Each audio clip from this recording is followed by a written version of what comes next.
It's May 20th, 2020. I'm Pastor Edgar, and these are Afterthoughts. On Sunday, we looked at John chapter 9 and the first 12 verses. And one of the things that came up in that passage, in the sermon, was about suffering and hardship and why those things come up.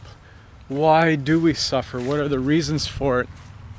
And I want to apply that personally and take that passage and apply it personally to my life. There have been a number of times, especially with parenting, where Dixie and I have struggled and suffered quite a bit. It's been very hard being a parent.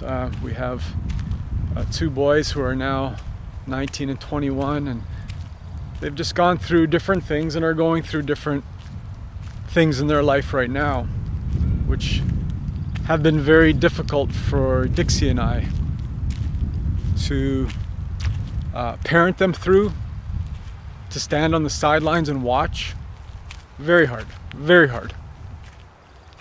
And we have had, I'll speak for myself, I have had so many moments where I've asked, so why is this happening, Lord? Why is this going on? And I've usually asked them that kind of a question because I do think that God owes me a good life. He owes me kids that don't have trouble, which really isn't the truth at all. He doesn't owe me anything. But understanding about suffering and hardship correctly, the reasons for it, is important for the simple fact that I think correctly, I think according to Scripture. That is very, very important.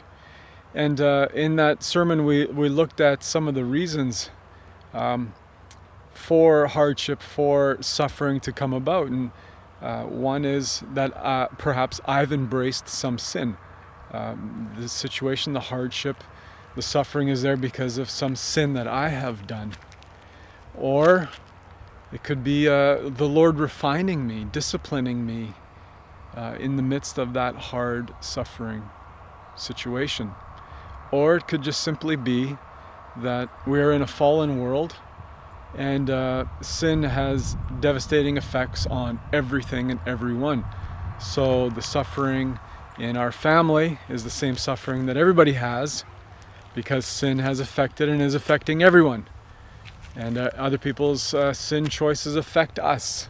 So we're just affected by sin all the time. Or the fourth reason that we looked at, which is what Jesus mentioned in John chapter 9, was that the purpose is for God's glory. For some reason the hardship is there, and it's been predetermined by the Lord to be used by Him for His reason that I will never know, you will never know, but God knows what it is, and it's for His glory in some way.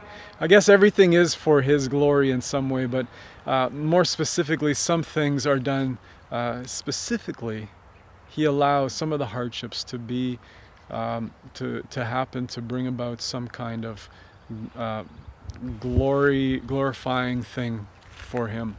So I don't know if that's helpful, what I just shared, but I'm trying to personalize Scripture and personalize the sermons and not just have them as information. That would be terrible if all my sermons were just gathered as information, or if I just gave them out as information.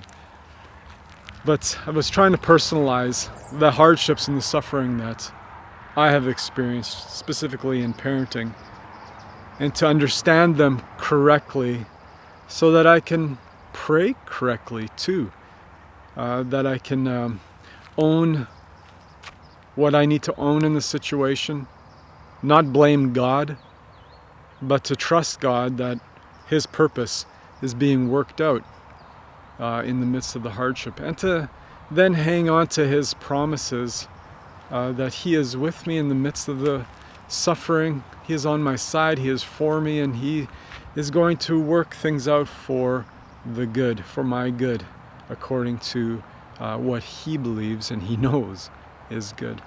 So try to think more biblically when you're suffering and you're in your hardships, those trials. We're all suffering in different ways, some of us to a greater degree than others. But think about those things, try to apply them to your life, and remember God's truth in the midst of it. Even though we don't know why we're suffering particularly, we know God's promise of being with us and for us and walking through it with us. So God bless you, church family, and thank you for watching.